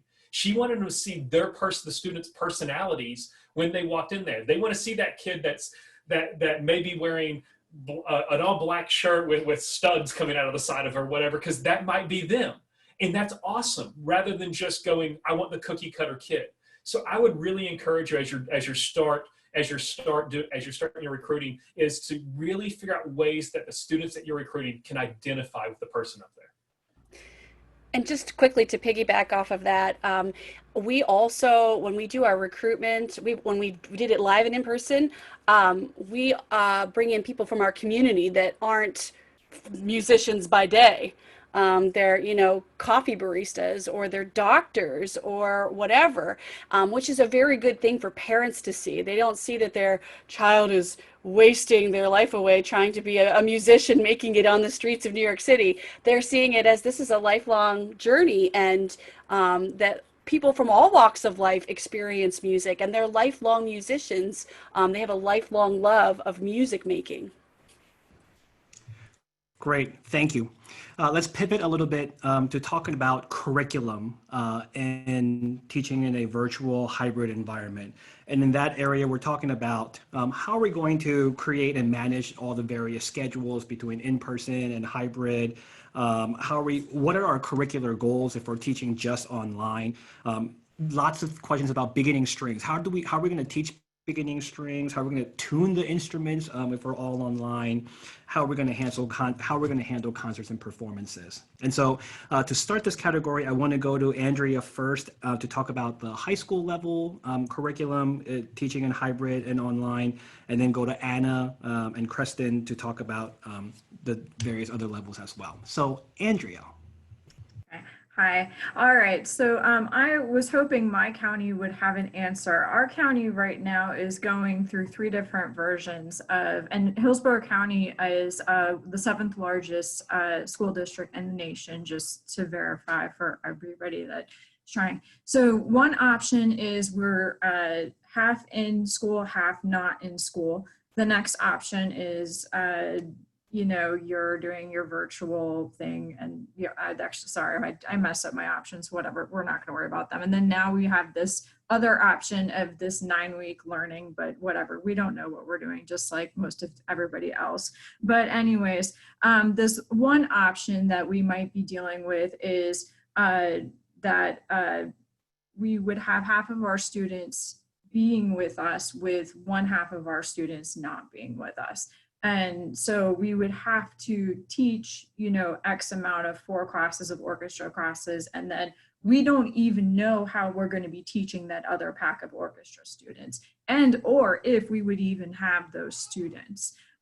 So I'm going to go ahead and we don't know. Yeah. So what our county has kind of developed, and we're not sure how they're going to utilize it yet, is a team of orchestra directors have started using with a program called Canvas. I'm not sure how many counties use that across the nation, is the first 20 lessons of how you would start your week. And something you would start with is kind of how anybody could come into the classroom. A teacher, this would be a student's view of their work. It could be, this could be a first year teacher's, how it would look for them. This would be kind of so all of us would be on the same curriculum to give us a way for us to do it. Unfortunately, I cannot, the way we're sharing the screen, because I'm traveling right now, we can't play that, but these are mostly ASTA videos, or I can send this to you if you email me. I apologize for the videos not coming up, but these are all videos that have been different videos of female, males, different diversity. We were really, really picky about that. We think that's very important. Very careful showing proper instrument positions, you know, tuning the instrument, going through. Then if you go to the teacher content, which is not here, it actually goes into what a sub plan would be, talking to how a sub would see what they're doing. Bow hand, even though I know we could all have 50 million agreements or disagreements with the bow hand, but we tried our best of how to go through different exercises, how that would be demonstrated, you know, multiple ways. And so, you know, basically doing our best to demonstrate the different levels of orchestra to prepare this. So that is what we're trying to do to prepare. And that could also be shared for our learners. That would be we call it brick and mortar if we're sharing as well. And Andrea, knowing that you're in Florida, hang in there. Yeah. Yes, and anybody that wants any of that stuff, you can email me and I will do everything I can to get that to you as quickly as possible. I am in North Carolina in the mountains right now, but I will do my best, okay? Just so that everybody knows, and she doesn't want me to share this probably, but Andrea is so devoted and making herself available and trying to help. She's on vacation and she is renting out a hotel room and paid for a hotel room just so that she can be doing this. And so, Andrea, thank you. You're welcome. Next, I love you all. You're amazing. We're gonna do this, guys. We got this. Midwest ASTA conference or whatever, I'm buying you a meal. So thank you. Let's pivot and talk about the online curriculum for beginning strings. And Anna, we will go to you. Thank you. One of the big questions that I see posted everywhere is how on earth are we going to tune the beginner's instruments? It's a major concern and it still gives me tremendous anxiety even as I share this with you, but this is something that I did this past spring that was really helpful. So I have shared in the doc a letter that I sent home to parents asking them to sign up for a time slot. And so I use Sign Up Genius, which is a wonderful resource, free resource that PTOs use it.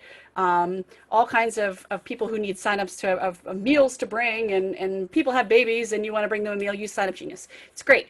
But I use Sign Up Genius for parents to pick a time that they are available. Not I'm going to do this at such and such a time. Well, I can't be there. No, this is on you. So if you're going to have it's a partnership, you know that. And so we need our parents to commit to at least this first session.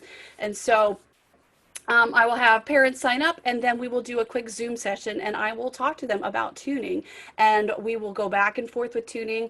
I have an app. I have a couple of apps that I like to use. There's a handout that I shared in the doc on tuning 101 so that they know what sharp means, what flat means. But really, I'm not super worried about the super deep meaning of tuning, and we just want to get them tuned as quickly and as efficiently as possible. So we've got that going on.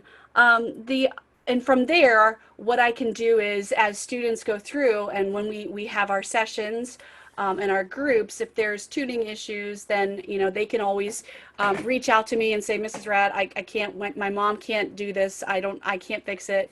Help me out. And so I'm fortunate. I live in the community that I teach, and I've got the kids are within 5 miles of my house that I'm willing to do a drive-by to do a quick tune if necessary, or a broken string, or whatever happens. And so I see somebody, I think you're asking about tuners. I use Pano Tuner. I love that tuner on the app.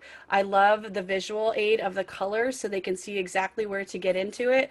And there is a setting on there. Of course, it's set to flats, so change it to sharps. And so we want to make sure that they know what that is, because they will be very confused by that. But again, tuning is a partnership with the parent. They do not tune without a parent, period. As far as what is it that we are teaching and how we're getting that across, this was like my big project this spring that I greatly enjoyed doing. So what I did was we would have weekly meets of small groups and say, all right, these are our goals this week. These are the strategies and things that we're doing on. Like, for example, we're going to make sure that we can play a D scale slurring 2.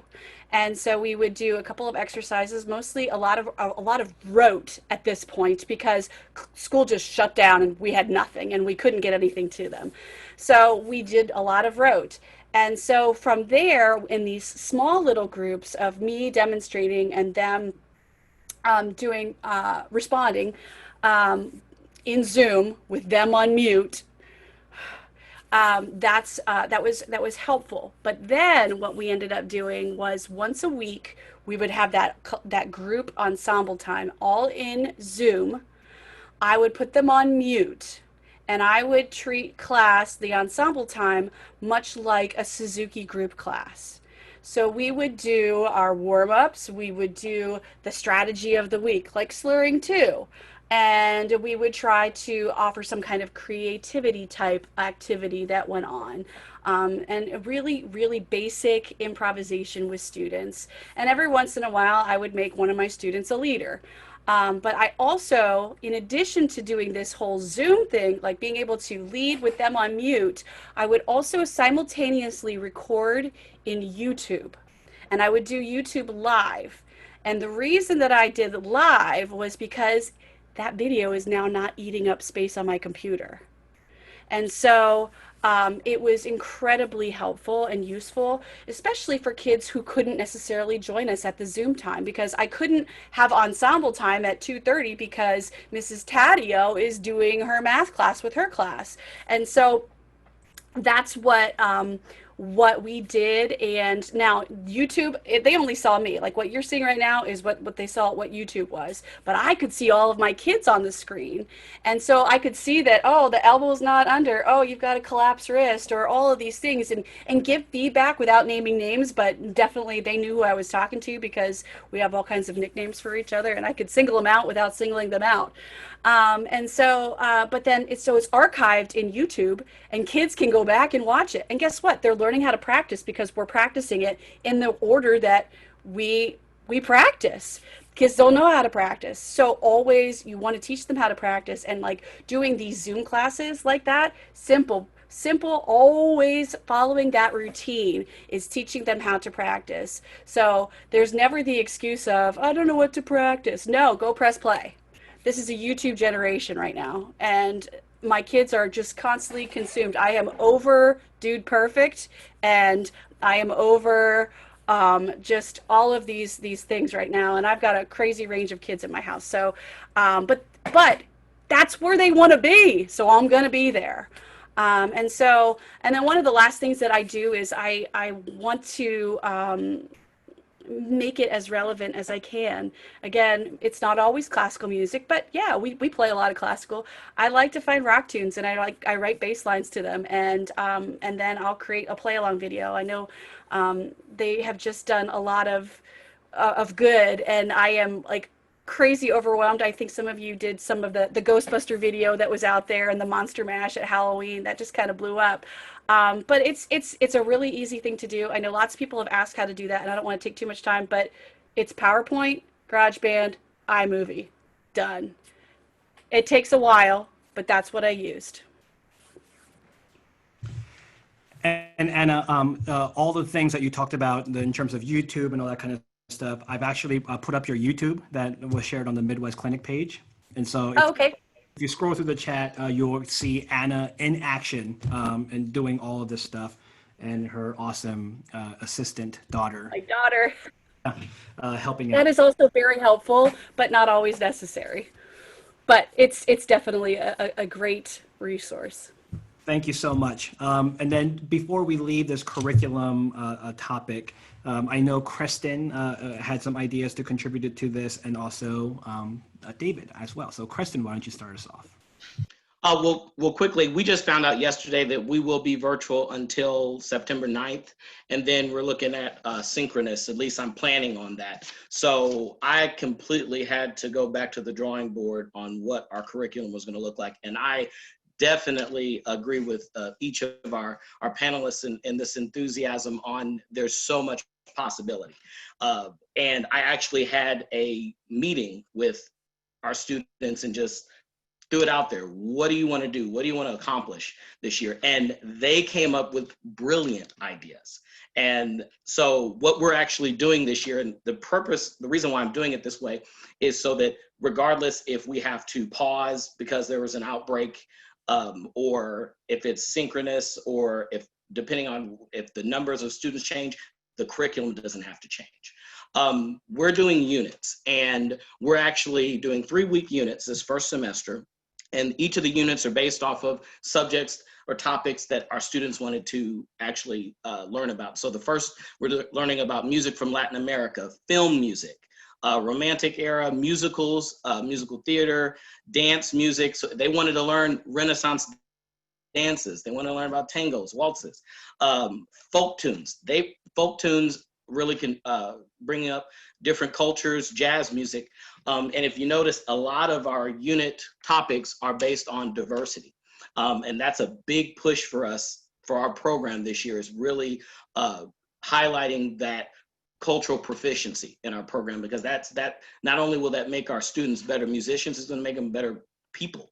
And when parents see that, we get more buy-in from them, and we get more support, and we most certainly need that support right now. So some assignments and projects that we are going to be implementing within each of these units are recording projects, improvisation projects, careers in music. They wanted to know within each of these units, what can I do if I wanted to have a career in something and I wanted to focus on this, what could I do? So we're going to have actual guests that come in during each of those units and talk about some things that they already incorporate in their career, or how their expertise in this actual genre have helped them become a better musician. Composition workshops and having projects. For example, in the film music, we're going to have a Fantasia project where the kids can actually come up with their own episode of like a Fantasia, either creating their own composition and using different pictures, or vice versa. They can create their own pictures based off of one of their favorite pieces. and then creating their own musicals, collaborative projects, getting involved with your other departments, having the theater department talk about what it takes to create a musical. Also your art department. We wanted to do a pictures at an exhibition project where we play each episode and the students actually create their own picture of what that would look like, and we would create this project where we bring all those pictures together. We'll share that with our parents, which I strongly encourage you guys. Any of these projects that you're doing, share with your parents, share with the administration, share with the community so that they can see what we're doing. We need to stay relevant. And then also more performance-based. We are having every student participate with either solo and or chamber music. Our district has graciously provided smart music for this year. So we're definitely looking forward to implementing that. But there's just so many possibilities that you have. Thank you, Creston. And Dr. Pope. I'll add a couple things to that. First off, I love the fact that Creston and his colleagues are collaborating on all of this. That is something I would also really encourage everyone to use this time as. Strengthen those relationships or build those relationships with your feeder schools or your high school, your middle school, your elementary school teachers. We don't have to take all of this on alone. Somebody, and that can go outside of your school cluster. I bet there's people out of the 450 people that are in this group right now, somebody in here has a specialty that you don't, that they would love to share with everybody else. Somebody might have a mariachi background. Somebody may be a master musical conductor. Somebody may have been in a rock band at some point, early music, all those things. So I encourage you to try to find a group of colleagues that can help you create these units. That's going to save time for you also. In all of this, I know for me, I learned early on trying to make online lessons, I would spend 10, 12 hours trying to make one lesson. And I was like, this isn't sustainable. So I'm learning to ask other people how can I help you and how can you help me so we can do these things together? I really encourage you to do that. The other thing I would tell you as you're going along is think about, and some of us may be in the boat where we don't have enough instruments. You may have to have 2 sets of lessons for your virtual lessons, for your virtual teaching. You may have to have a set for kids with instruments and a set with kids without. So maybe the kids with instruments do the playing units for 2 or 3 weeks, and then it rotates to the other students. So you may have to have a rotation system, and that's okay. But that still keeps everybody involved. But it also means if you create those at the same time, you can be really efficient in your time going, we're gonna do these for 2 weeks. This is our unit for 2 weeks. Next 2 weeks, it flips. So that gives you a little more time to create your other units. Again, it's just being efficient, and you're not cheating anybody out of anything by doing that. As we go through this, and I know Sue and I've had this conversation, we also have to take care of ourselves as teachers and take care of our well-being and not run ourselves from the ground. And I know most of us in this group are probably really good at running ourselves into the ground and staying up till 2 or 3 in the morning working or trying to balance our own lives and those things. Be really efficient with this and work with your colleagues as you're creating things. Find the people that have the specialties that you want to teach and get them to help you because you can help them. And yeah, that's a big thing as we're going through all of this. So back to you, sir. Okay, thank you very much. We're going to pivot a little bit, and now we're going to talk about just some of the hard wiring and equipment. Setting up our virtual classroom. What equipments do we need? Webcam, microphones, lighting, and then also talking about some of the virtual classroom platforms, pros and cons of Zoom, Google Chat, or Google Meets. And so to get the conversation started, Dr. Mellasenah Edwards is going to talk to us about some of the technology knowledge that she has. Sure. So one thing I want to say first is to start, be sure that you have addressed with all of your students how to set up their space. They're no longer in the classroom with you, so you have to make sure you teach them how to set up in their space and how to properly do things. There's nothing worse than to have a violinist come in and actually turn this way and start playing for you. How is that going to work? So, so you want to start off, first thing to make sure they have all their materials, make sure that when they always come in, that they're always prepared with their pencils and music, just like they're in the classroom with you. But they have to make sure they have all their stuff with them. And they should start gathering these things early on. I'm a big stickler about being on time. So if my class is going to start at 2 o'clock, don't sign on at 2 o'clock. Don't start looking for your materials at 2 o'clock. So make sure, set that culture up, right away on how you want them to proceed to come into your virtual classroom. So that expectation is that maybe you're there 10 minutes before, making sure that you have all your things, making sure maybe tune before. So pencils, music, rosin, tune before class, music stand, how are you positioning? How you really want to talk to each, if you have an orchestra, violin, viola, cello, and bass, make sure that for each instrument that you've really shown them. We're developing our videos as well, even Performing Arts High School, to make sure the kids really know optimally how to play for their camera and how to set themselves up so we can see the specific points I need to see. I need to see your bridge. I need to see how you're both contacting with your violin. I need to see your right hand and your left hand. I need to see if you have a straight bow. So you've got to make sure to set that all up first. Lighting is important too. I'm not demonstrating the best right now. I can see I'm a little dark. You want to make sure to tell the students that you need to be well lit, okay, and that the lighting needs to come from in front of them, not a big old shining light behind them, and not anything really directly overhead. So you have to be sensitive to the fact that everybody's working in a different type of home. Some people may be in a really small apartment. Some people may be in a big luxurious home. Who knows? But you got to talk to them and see if they can give them some instruction so that they can best figure out in their home where to go. I'm going to share on the screen really quickly. And one thing before I share, right here at the bottom on the left where my arrow is floating around, it says share computer sound.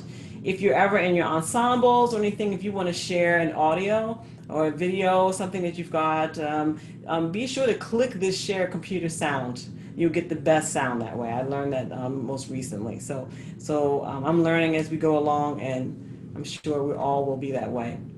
So this sheet you'll find in the Google Doc. It's very simple. I wanted to make it so that you could just print this out and even have that for you because of this area here. But the platforms that I've been exposed to and I've used Google Meets, Skype, FaceTime, and of course Zoom. And I think of all of those groupings, I think my preference has been Zoom, and talking to many of my colleagues, that the Zoom seems to be kind of the better thing because you can manipulate. So today I'm going to focus on Zoom, and I find that I'm able to manipulate the sound audio functions better. I love the fact that we can also do breakout rooms because I can send kids off my orchestra to do sectionals. And then my faculty and I can easily jump in and out of the rooms and check on and see how things are going. I'm telling you, I think this is a way to go in some ways. So I'm enjoying that instead of running around the building at school. So in any case, tips for the best audio sound through Zoom. Be sure to have a secure connection to the internet. That's what you want to make sure. Be sure that your device is fully charged or plugged in. We're really pulling a lot on the capacity of your equipment, so make sure that you're really fully charged. Be sure to close out other apps. Usually I can always see my iTunes popping up and down. Make sure you turn those kinds of things off. And it would be wonderful if you could invest in an external microphone. I'm highlighting two kind of the higher end mics, but any mic will improve the sound quality. Okay, so Dr. Han is showing you the Blue Yeti. That's about $130 at this time. And the Blue Snowball, which is a little rounder one, you can find all of these things on Amazon. And you can find mics for way less. You can find microphones for about $4 or $5 and up. And again, anything's going to be better than what's coming out of your phone, out of the iPad, or out of your computer. Next, I'd like to talk about, I didn't mention the webcams. So you should probably already have on your most computers and on your iPads or your tablets and your phone, you'll have a camera there. If you want to be really fancy, as a teacher, and you want to continue your students seeing your face, but you also want to highlight maybe something on your instrument, maybe your fingering, whatever. You can have two devices, so you would host and maybe your computer, and then log in separately on a smaller device, and then you can angle that on your hand or on your whatever you're trying to highlight, and that is something that will be really wonderful for the students to be able to see. Recommended Zoom settings. These are the Zoom settings. I wish I could click through with you. I'm not sure if I can really show you that. But the Zoom auto settings work to cancel out background noise. Okay, so we want to make sure that we fix these things so that we can have the optimal sound for our music. Using these settings will help with the audio. So from the auto settings, if you can try this now, next to your, on the far left bottom of your screen where the microphone exists, I'm looking at a computer. I think it's also iPad that way. Phones are a little different, but there's a caret to the right of that mic. If you click that, you'll automatically see audio settings at the bottom. You should see a list of things, and audio settings is at the very bottom of the screen. If you click audio settings, you want to go in and disable right away the automatically adjust the microphone volume setting. Okay, and then you want to go to your actual input setting, and you want to turn that up as high as you can go. Okay, and then in that audio settings, you want to look to the far right bottom, and there should be a little box that says advanced. You can click that advanced, and there you have a couple places. You'll have something called suppress persistent background noise, suppress intermittent background noise. For those two, you want to disable those. So you want to click that, disable those, and then you probably already have it set. The echo cancellation is on auto. You only have two options for that, but you want to make sure that's on auto. And that's really kind of the best setup for audio, and I find that for smaller instruments and larger instruments, cello, bass, and violin and viola. So that's a great thing. You can ask your student to practice either stand further away from the mic. Most often you can put your mic a little bit further away when you're playing, but then when you have to talk, you have to either talk a little louder or get a little closer to the microphone. I find that sometimes that works best for my students as well. If you need help with any of this, two helpful videos that I found. There's one here at the beginning, which is mostly about how to set up and use Zoom, and you probably are already pretty proficient in that. If you're not, this is a great video to watch. It's only about 10 minutes or so. And then the next one, the best audio settings for Zoom. If you need really a visual for the steps I just walked you through, this has that in the first about 8 or 9 minutes of that video. I would recommend watching that, and that should give you the best audio. Okay? So thank you very much for your time and for listening. And that's all I have on that. Thank you so much, Dr. Edwards. And so we have about 5 minutes left of this town hall. And I just want to talk about just some general online teaching strategies and suggestions. And so some of the questions came in as we're preparing for today about keeping up morale. How do we build community online? And how do we keep students engaged?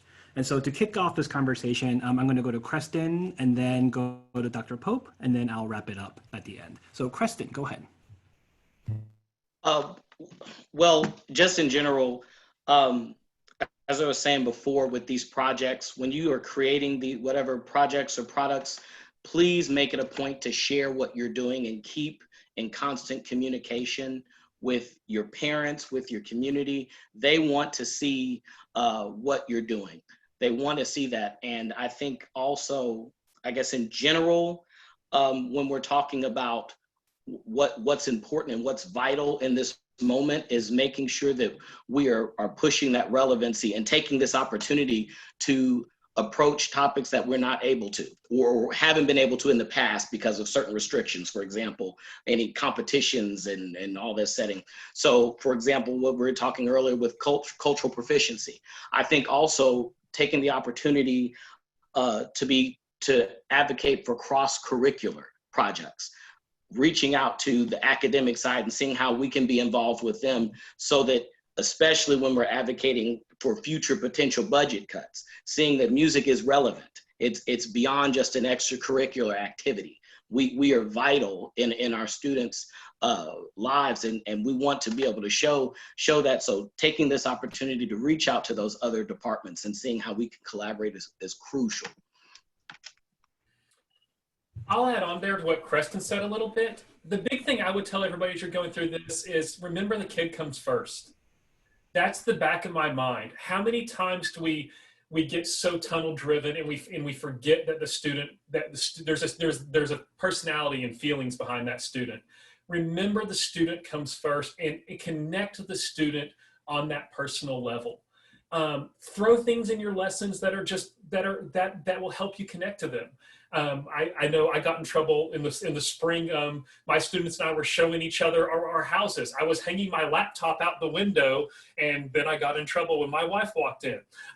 Simple things like that, because I was showing them like, hey, our houses match colors. Simple things like that they're going to remember. I always when I'm talking about to music ed students and things and all those things, we don't talk about the pieces they remember. They remember the experiences. They remember the camaraderie we had with them.